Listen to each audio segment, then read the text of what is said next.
Hello, thanks for clicking in to see our webinar this afternoon. We will be reviewing about 12 or 15 FAQs on buying real estate for the first time here in Mexico. Now, Top Mexico Real Estate has helped over 1,000 Americans and Canadians, just like you, and we've been doing this for nearly 15 years. So we've seen many contracts, we've administered many closings, and we'd wish to put our experience to work for you. Now, we're also joined this afternoon by Gerardo Gonzalez. He's the owner and practicing real estate lawyer for Mex Law. Mex Law has also been helping Americans, Canadians for over 10 years when they're coming to their purchasing decisions. So send us your questions. You're in great hands, and let's get started.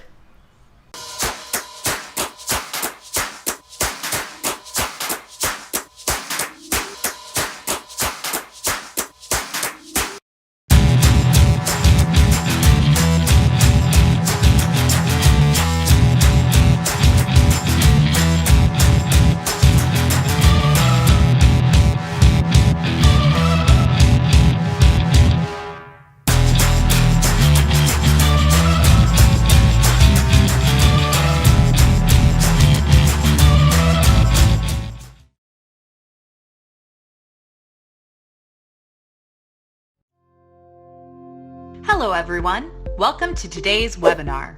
Your host today is founder and president of Top Mexico Real Estate, Thomas Lloyd. Thomas Lloyd is a graduate of Purdue University, Krannert School of Management. He's been working professionally in Mexico since 1995, and in 2011 he was the first person to ever obtain a nationally regulated real estate degree in Mexico. Thomas founded Top Mexico Real Estate to ensure American and Canadians have the best experience when purchasing and investing in real estate in Mexico. As the Top Mexico team expanded, Thomas began meeting great real estate brokers in different parts of Mexico, top brokers with over 15 years experience. And with thousands of American and Canadian clients that they have helped during their process of purchasing and investing into properties within their respective real estate markets here in Mexico. Get your questions answered in order to make the move to buy and invest in Mexico. Welcome to this webinar, and let's get started.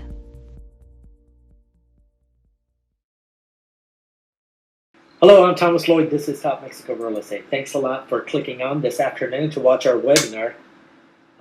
If you are just about to buy real estate down in Mexico or do an investment into real estate in Mexico, you probably have a ton of questions. And that's why we decided to put this webinar together, because we want to go for the FAQs. These are questions that we my entire team at Top Mexico Real Estate, we're hearing a lot of these questions, and we decided to invite Gerardo Gonzalez from Mex Law. He's the owner and practicing lawyer for real estate investments and purchases of real estate down in Mexico. Gerardo, thanks for coming out this afternoon. It's a pleasure, Thomas. Thanks for inviting me. Thanks to your audience. I'll be trying to do my best to answer all the questions. Thanks. And myself, Thomas Lloyd, with the amazing Top Mexico team, we've been doing this for over 15 years, and we've helped over 1,000 American Canadians just like you. So what we've done is we've accumulated a lot of FAQs, and we've divided them into 3 sections. The first section is all of the questions that have popped up regarding pre-purchasing, or before you even put in the offer to purchase. These are typical questions that have been forwarded to us. The second section is during the purchasing process. You're about to sign the promissory contract. You're going through with a constructor or even a resale. And the third section has to do with after you have the title. Now you're a brand new owner of property down in Mexico. And here are some of the questions we're sharing with myself and with Gerardo here. Gerardo, let's jump into this. The first question is, do I need to be a Mexican resident to purchase a home in Mexico? Really good question. No, you do not. No? When you enter in Mexico as a foreigner, you get automatically what is called a tourist visa. That visa is enough for you to purchase property, no, without having any other requirement on that regard. Okay, and what about a special visa to own property? Is there Okay. any requirements with that? Not really, no. If the foreigner, no, who acquire the property with the tourist visa that I just mentioned, and then eventually, you know, they could plan ahead, you know, or maybe they could consider to have either temporary or permanent visa in Mexico. You know? They acquire the property as a tourist, then they acquire the right on the title deed, and they get the place in the home, and eventually they might think or consider to get it because they either want to stay longer than 180 days in Mexico, or eventually later, if they plan to sell the property, having a visa will give them the access to some tax benefits and a lot of reduction when it comes to capital gains in Mexico. Okay. So basically, there are three basic steps. The way that I always explain to the American and Canadians. First, you have to find the property that you have an interest upon, and then you put an offer to purchase. You don't need any type of special visas or permits or anything. Just with your Canadian or your American passport, that's sufficient. A second step is a promissory contract. On the promissory contract, the same thing. You don't need any special permits or anything. And then finally, you have the purchase sales contract that gets notarized. Again, no special documents are needed.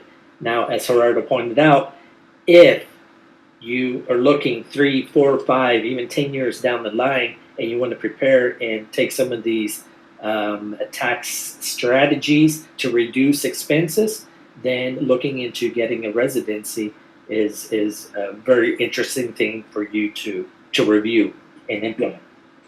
Can I purchase property in Mexico as a foreigner? So I think, Gerardo, did you want to add anything more to that question? Yes, well, there's like their rules, you know, when it comes to purchase property in Mexico. 50 kilometers from the Mexican coast and 100 kilometers from the Mexican border, there is something called restricted zone or prohibited zone, which requires that the foreigners that are purchasing property there, they need to create what is called a bank trust, or in Mexico we have the word fideicomiso. No? That means that they could get through a bank the permit to acquire the property. Although that doesn't mean that the bank owns the place. Yes, they are on the title deed because this banker's figure and they are the fiduciary on that trust.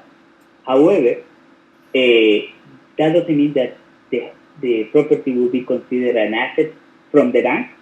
The only person who has the right within the property, either to sell the property, to demolish the property, to rent the property, to renovate the property, is the foreigner.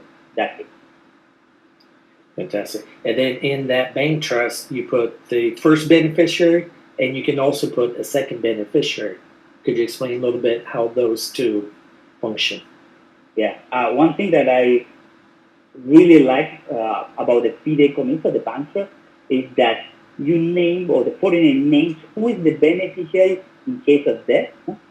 So that really reduces all the paperwork that if someone dies to have, because basically you name who the beneficiary in case of death, and then when you die, the beneficiary sends a letter to the bank claiming the right to become the new beneficiary, along with the death certificate, some format, and then we go to the notary, we transfer the rights. That's it. It's a really simple process. There is no need of probations or anything like that within the Mexican system or the U.S. or Canada system. So that really is an added value. Also, it's good to mention that in Mexico we don't have inheritance tax. So basically, if you put the funds left as the beneficiaries, they will get the property without any gain to pay on the value of the property. Well, that's a very good point that you brought up there. That's very interesting. So basically, on the bank trust, you put what I typically see is the husband and wife. They're both the first beneficiaries. Death, like Gerardo pointed out, in case of death of the two people, immediately you can already list who the second beneficiaries are. It could be the kids, the son, it could be the brother, so whoever they want to put down as the beneficiary. So if the beneficiary is not a family member, In this case, if you're a foreigner, and you're inherited to your direct son, then it's exempt of taxes. Then if you give it to any other, then they will have taxes to pay. okay, good to know. Question number 5. Does having a bank trust mean that the government can take my property? Okay, yes, this is something that I get often from clients. No, absolutely not. As I mentioned, the property is not considered an asset from the bank. It's your property. Yes, it's through a bank trust, and again, this figure doesn't exist because Mexico has afraid of foreign investment. It's actually something historical thing that happened in Mexico, and we kind of stayed with that law. However, we have the foreign investment law, which was created with specifically attracting investment within that area, the specific zone, and provides the legal background or the legal protection for all these foreigners that are purchasing property, because it's not just protected by this law, was meant for that. It's protected by the Mexican Constitution and also because of the international treaties that we celebrate with many countries, among them U.S. and Canada. Good, fantastic.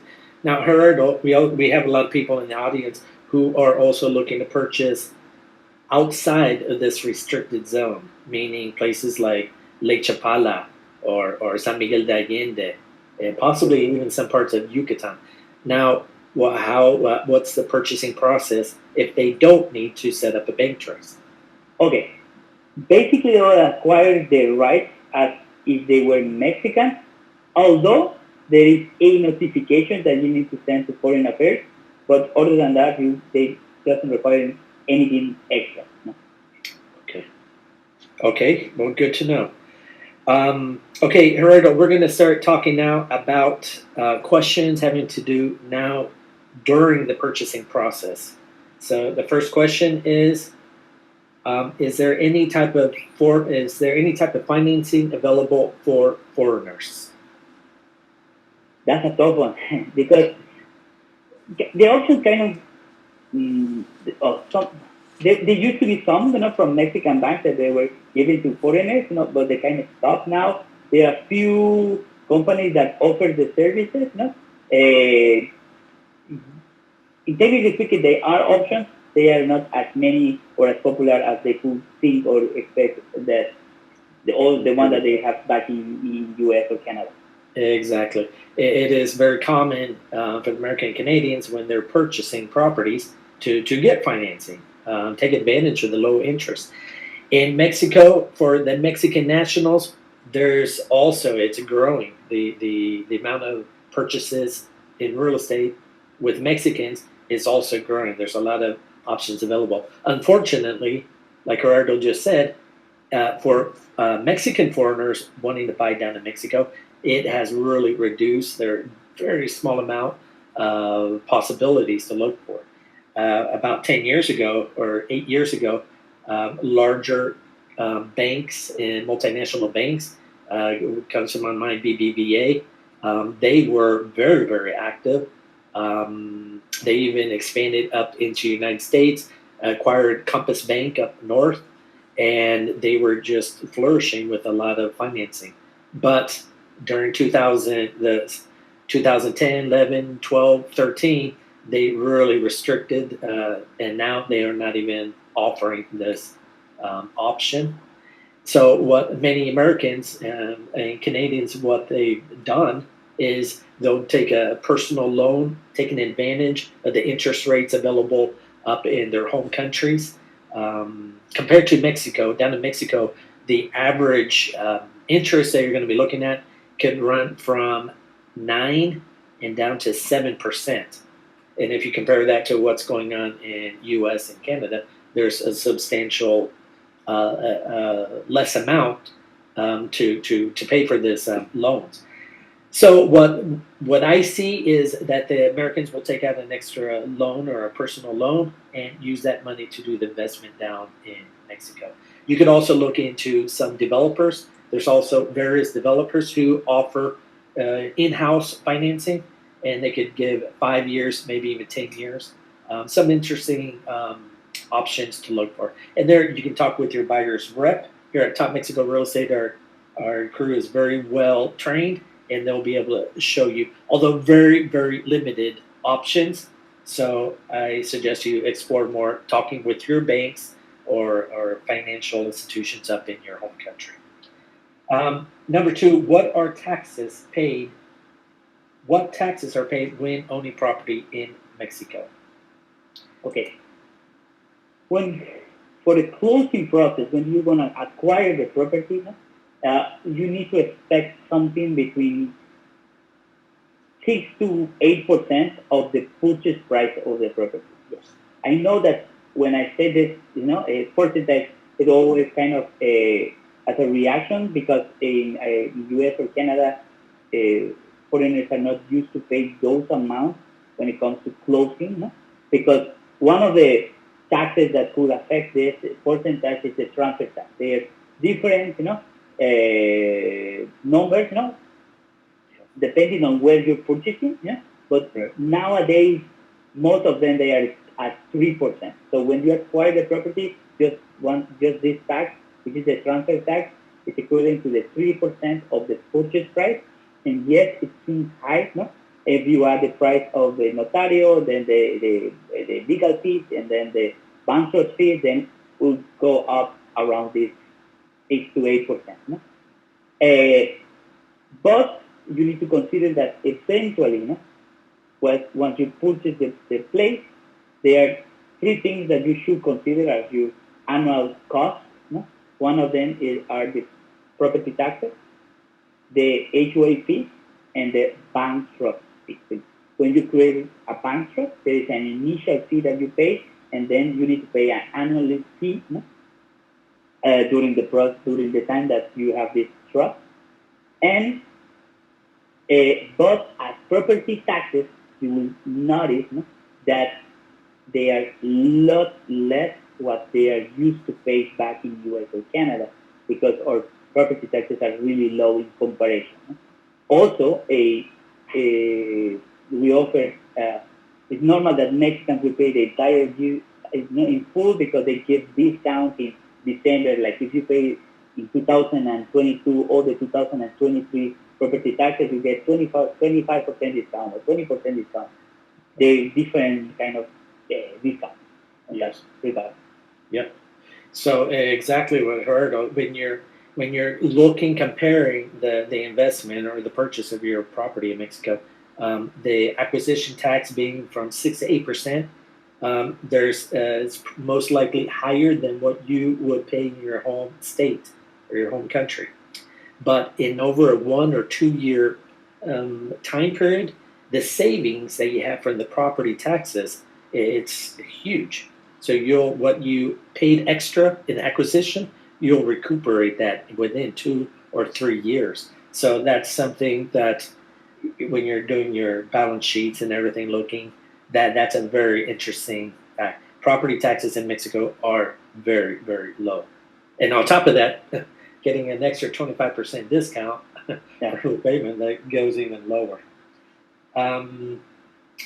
Now, here's another question. What is the capital gains tax in Mexico?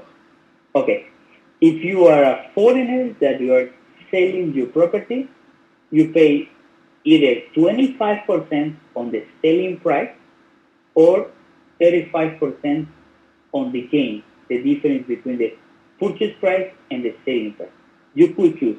Honestly, nobody chooses the 25% selling price because it's, I've seen just a few cases where this actually worth it. Other than that, it's mostly 35%.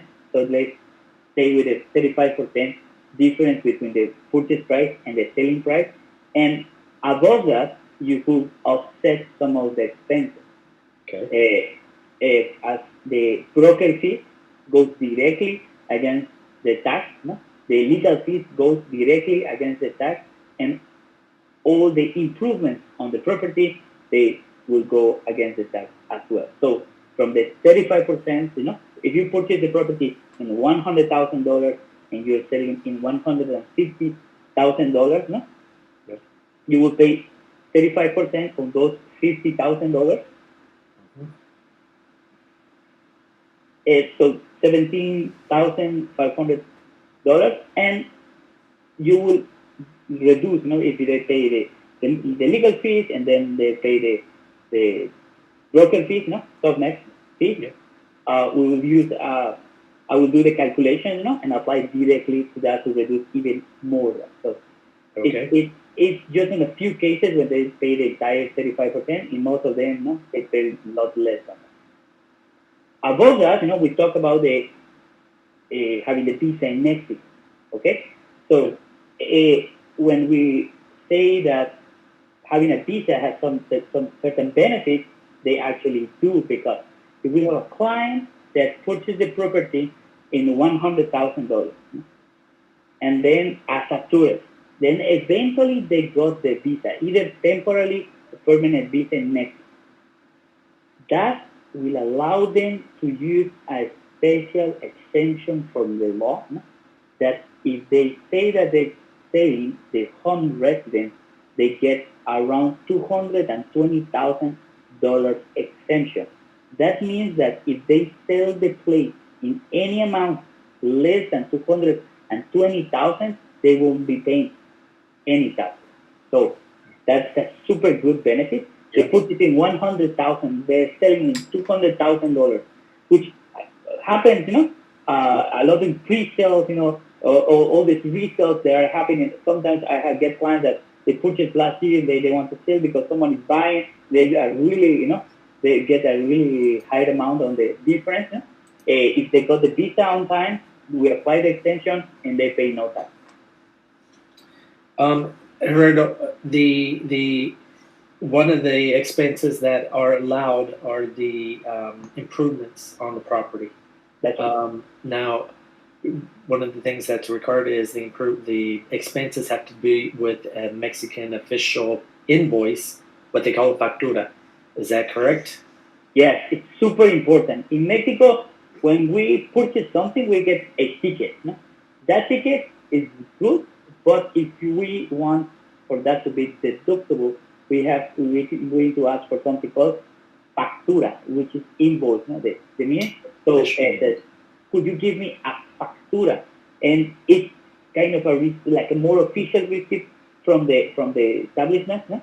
They will have the tax number, the name of the client, the description of the product, and that could be allowed to use against the tax. Yes, that's right, completely. Okay. And so that's one of the things I recommend is just good bookkeeping. Keep those invoices, file them, and when you're ready to sell the property, all of those are very beneficial to knock down the capital gains tax expenses. One of the exercises that we have been doing for years with the Sosmex team is that when they list the property with them, one of the first things that they do is to submit the file for us to do a calculation of taxes, so as a client exactly what it will be the tax implications. And it's a super good exercise that companies are the one that Sosmex does. And I consider that as a super good practice. Exactly. Okay, question number 4. What is the property tax? Does it vary depending on the city? And rough calculation what it is. Oh, yes, it does depend on the city, and they do have different formulas and calculations. and different processes and how they get the final number, you know. But in general terms, as we mentioned, they are not really significant amounts. I never seen we have sales in most cities in Mexico. I never seen one that they actually kept my attention on the amount that they have. They are really minimum. Well, one of a very rough rule of thumb calculation is for every $100,000 they have purchased or invested in the property, you'll be paying about $150 to $200 per 100,000. So if you have a $300,000 investment, you'll be looking at to $600 per year, which is extremely inexpensive. So, okay, question number 5. When buying a resale, who can help me look for hidden flaws in the property? Okay. Go ahead, Jorge. Legal wise, or we're talking like structural and I think it has to do with structural. It has to do with structural. when it comes to the checking the flaws on the structural side, there are companies or architects that offer that service, that they could go to the place and actually do the inspection and how they see the construction. They do an assessment of the construction. And here, your good buyer's representative, he'll be able to guide you and introduce you to 3 or 4 different property inspectors. And what Top Mexico, that's a practice we do as well. If you, we can introduce you to 3 or 4. 6, how can I calculate the HOA's fees? The HOA being Homeowners Association. This is a property that's inside of a condominium complex. There are your HOA fees, Homeowners Association. Go ahead, Jorge. If it's a pre-sale, I'm sure that with the broker team, they will get approximately amount from the developer because they already kind of calculate what will be the first expenses for the condominium. Yeah. And once that is done, so that will, if you're buying a pre-sale, get your buyer's rep to get you the number approximately, and this will be an approximately amount, but it's going to be really close to what the actual is going to be. And once the property, the condominium is ready, they finish, and the HOA is running by themselves, they will determine together, all the owners, whether that expenses are going to remain the same, or the amount is going to remain the same, or maybe they're going to add an extra, pool or extra service, valet parking, I don't know. Then obviously that amount is going to increase, depending on the extra services that jointly decided by the HOA. Exactly. Like Gerardo mentioned, if you're buying pre-construction, you'll be dealing with a developer, and from the developer's experience and other projects that he's built and delivered, he has a ton of experience what the expenses will be estimated if it's a new project. Now, if you're buying a project that's already existing, HOA has been in function for 3, 4, 5, 10 years, well, they have a very good actual history of what the costs are. Like Gerardo said, at the beginning, when you're buying in pre-construction, by law down in Mexico, the first year of responsibility of setting up the HOA, making the payments for the first year is the direct developer. After the year has passed, then he hands over all of the process, the files to the new HOA, the Homeowners Association. And you being an owner in this association, well, you have the vote and the right to determine what the budgets are, what type of amenities you're going to be including inside of the complex. So you will have a lot of say of what those budgets will be in the future. Gerardo, how do I trust? How can I get the confidence of sending money to a developer in a pre-construction scenario. If I'm purchasing and the building, they're still in the constructing process. Um, I'm sure this question, we have seen it all, we have pre-sales that they are 60% of construction, 80% of construction, but we have seen others that basically the developer just bought the land and it's just the lot. So, yes, this question is really important. No? A lot I suggest to do what you would do back at home, in U.S. or Canada or whatever other part from the world, is to ask, the typical question: Who is this developer? What is the history about this developer? To go and check the other properties that have been happening. I know for sure that TopMex does not recommend anyone. They are playing on the market, but they do have the work, the researching that. Above that, when you hire our services, what we do is that due diligence on the developer. We make sure that if they are building, they have the construction license, that they own the property. How do they own the property? Do they have a finance? All the information that we will submit to you for you to decide at the end what to do. Between the Mexlog team and the TopMex team, we will provide you with all the information, and so you can make an informed decision. Exactly. And exactly, we're at Top Mexico Real Estate, we're your team. We're your eyes and ears on the ground. And Mexlaw with Gerardo, they're part of the team as well. A very important part. And when you're coming in, the scenario that Gerardo mentioned, if you're coming in and it's only 10, 20, 30% into the construction, there's more risks, but that also gives you an advantage of being able to negotiate a little bit more. If you're one of the initial investors, pioneers, well, you're taking a bit more risk than a building that's already 10 days from being completed. So there's where your buyer's rep, good communication with your buyer's rep, come up with a strategy.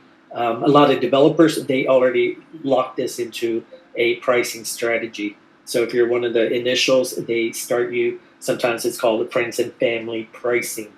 And then as they start constructing the advancement, their price list goes up. And that gives benefits to you as the initial investor taking on extra risk, but you already start seeing appreciation on the property that you bought.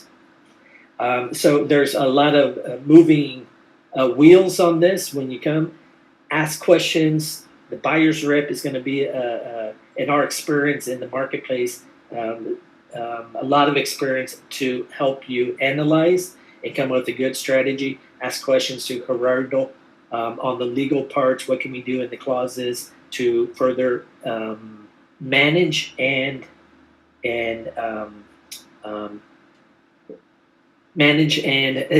take care of a good investment into these pre-construction properties. Gerardo also mentioned something very, very important is the track record too of some developers. You have different strategies. If it's a new developer, and even if they have projects maybe in other regions of Mexico, that's good, that experience, but it's also very important, the track record in a region. And then you also have those developers who have maybe 5 or 10 different projects. Well, their processes, organization, they have a good know-how, and so the risk decreases on that. So there's a lot of moving factors. It depends on if you're looking for, stress-free, then go a little bit more of the secure route. Someone has a lot of experience.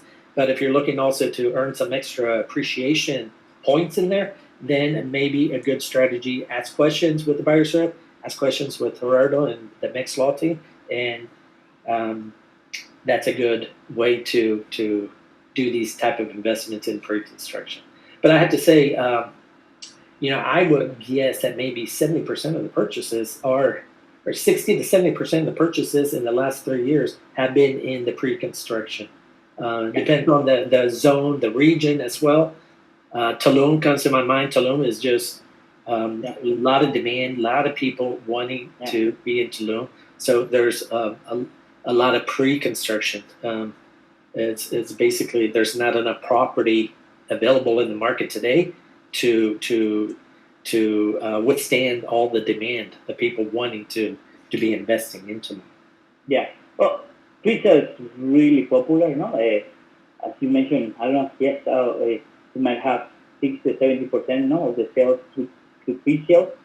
And having the information is the key to actually deal with big players, that reputable players that are top next, that they will know and they will inform you about what's been doing, happening with each developer, because in general, that doesn't mean that developers they are all 100% successful and there's no problems, because there's one or two that they are struggling with some issues. But honestly, having the information and dealing with big players helps you in a way that maybe you could get a deal with the developers for you to finish, but they will reduce the price. But in 98% on the pre-sales that we manage, they go smoothly. They get the property, clients own the property. There is no problem. Yes, there's a few, one or two that they are having some issues, but we're dealing with them. We're going through, and that's it. But there are clients that are really getting a big amount of profit, buying pre-sales, and then afterwards, reselling them. It's an investment to explore. And Gerardo, do I have to be present in the signature, or can it be done digitally, long distance? Everything before the actual title deed, as you mentioned there, as we recall, Thomas mentioned there are 3 steps. One of them is the offer, that could be digital signed. The other one is then we have the promissory agreement or the promissory contract. That one could be signed digitally, although they're gonna require that you print that back at home. If you're back in US, you need to print that, sign it, and send it via UPS, DHL, all those. Do not send it by the American US how do you call it? US Postal. Yes. Yeah, because maybe it's a good one, but when you sell it to Mexico, the Mexican one might take a few months, so we need to expedite this. So you always use DHL, UPS, all the big ones, and then you print that, you sign it, you send it by this messenger, and when we'll get it, we'll wait until the construction phase happens, and then at the end, the title deed, you need to be present to sign. However, if you know that you already not be able to come, or if you don't want to come, or you have other commitments, then we could always get you a power of attorney for us or who you decide sign in your behalf. So it's important that you come, but they are legal entities that could help us be there for you, POA in specific, power of attorney. Fantastic. Okay, we're going to come into the last couple of questions, and it has to do now. Once I have the property, once I have the title, it's in public registry. Okay, these questions have to do with that phase. The first one: should I hire home insurance? In general, I would say yes. We have a few accounts that will be protected in case of some damages on the property, and also if you rent the property, if there's an accident, anything like that, it's covered by the your home insurance. So I'll suggest yes. Okay. And number 2, is there any insurance that covers me when I buy on pre-construction? No, it's not. The insurance that you could get is to hire Metro and software, because you need to get good players to have the information. Other than that, there is no insurance that will cover you in that regard. pre-sales always means here in Mexico and any other part of the world, risk. So you cannot minimize that.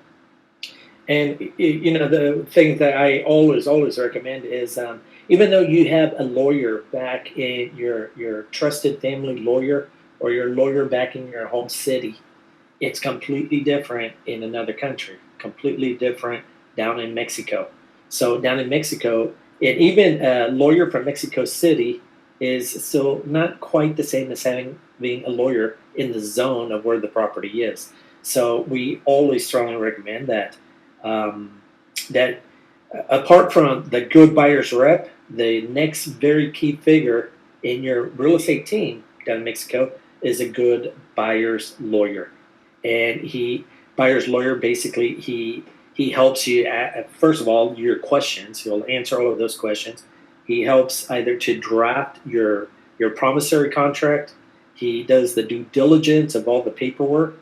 And if you're buying with a developer pre-construction, the developer normally produces the promissory contract, and that's where your good lawyer will review it on your behalf, give you a lot of tips and coaching, and if he needs a clause that needs to be rewritten or any such matter, that's what the buyer's lawyer will be doing on your behalf. So it's definitely worth the little investment to have your lawyer be part of your real estate team. Okay, Gerardo, number 3, I plan to rent my property short term. What should I look for in a good property manager?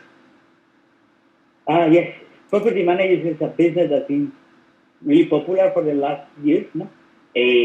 Especially with the Airbnb and the amount of tourism coming to Mexico in general is just increasing on a year-by-year basis. We're in the Quintana Roo, where you have Cancun, Playa del Carmen, Tulum, just booming with tourism, and also Cabo San Lucas, and I can continue, Puerto Vallarta, Puerto Escondido, it just continue. So property managers, sorry to interrupt you, Gerardo, but property managers are very, very helpful when you're wanting to rent to the Airbnb booming time periods right now. What were you saying? I would suggest that they have some track history that maybe they could give you some referrals of the clients so they have an idea and how they have been treating the property. Also, it's really important that you could ask them what type of software do they use to give you the information and to have the track on the rentals. No? Yeah, exactly. The information is the key, and also that they have a good background or good team of people that, because the less that you could want is that the property has having problems because the cleaning lady didn't go or something like that. So to make sure that they have enough staff, in that regard, and also the information between you and them, I think it's a key part of it. So I will ask them, what software do you use and how often do you give me the information, and what is the platform that we will be using to communicate? Exactly. Yeah, that experience, if you're just walking into vacation rentals, the experience is keen. It's very, very gold. Sharing goals, at the beginning, what are the goals? And that way your property manager knows this is what you're expecting. I set up goals being the occupancy rate per month, goals being the amount of money you expect per month. And with those clear communications, and in today's world, it's fantastic because you can be way up in Chicago or in New York, and just by a Zoom meeting, it's like being right in the same room with the Zoom meetings. So you can set up monthly meetings or quarterly meetings to see what's going on, how they're hitting their goals. Good property manager also is able to play with the rates because there is competition. So you want to be quoting aggressively, depending on your strategy. But if you're trying to get at least 60% or 70% or 80% occupancy rate, well, sometimes you can adjust the the asking quote to fill in those days. And a property manager dominates this if he has 3, 4, 5, 10 years of experience. Yeah. And then the other, go I ahead. will add also that they keep the place in a good shape, no? That they make sure that they do the renovations, because I understand that they want to rent the place, but sometimes they rent it so often that obviously some of the stuff gets affected, some minor details. So if they don't have the team to go and replace some certain stuff that they use, it's normal. No? That's a very good point. That's a very good point. When they go back to say, okay, I rent my place for, I don't know, 9 months, but then I need to replace all the whatever, then you might experience not having a good experience. So I would suggest the information of the platform and ask them to send you pictures and something that makes you feel comfortable that they will actually taking care of your place. Exactly. And the part that you mentioned, when you have your units are rented and you only have a couple of days that the last renter left, and then you have to repair that water pipe or you have to repair the air conditioner, the property manager needs to have a good infrastructure, because those repairmen have to pop in at 24 hours, do a quick repair, and have everything cleaned and ready for the next renter to come in. So that's also a good factor when you're interviewing property managers, is to find out what kind of a backup team the property manager has. And also, it's not just about managing for the vacation rental, but it's also if you decide that, I don't want to rent, I just want to keep this, shut down if I'm not available. But you also need a property manager to maintain. Places like Quintana Roo, it does get hot, and you need someone to come in at least 1 or twice a week just to open it up, let the air flow, make sure it's not too humid in there, and just to do the basic maintenance of the place. And property managers, many offer this service as well. So that's right. It is very recommended. Go ahead. Yeah, no. I think that example is perfect because in here you never know. We have a client in common that I'll tell the name afterwards. That happens that because went to the place. Of course, he visited his apartment, and then he found out that the fridge wasn't working. So instead of enjoying the beach here, he was looking for someone to replace that. If he had a property manager taking care of that, making sure that there's no humidity or anything else, he just comes to the place and is ready for him to use.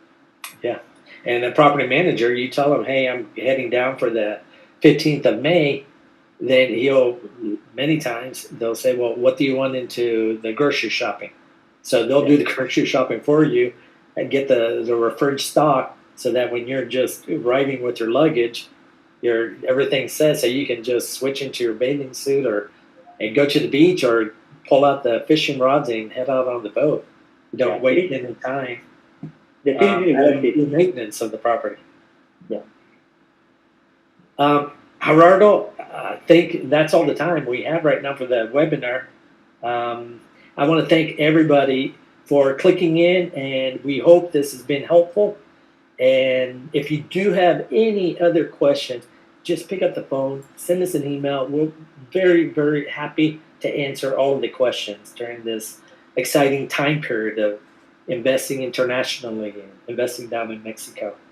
And Gerardo, thanks a ton again for sharing your good experience and knowledge with us.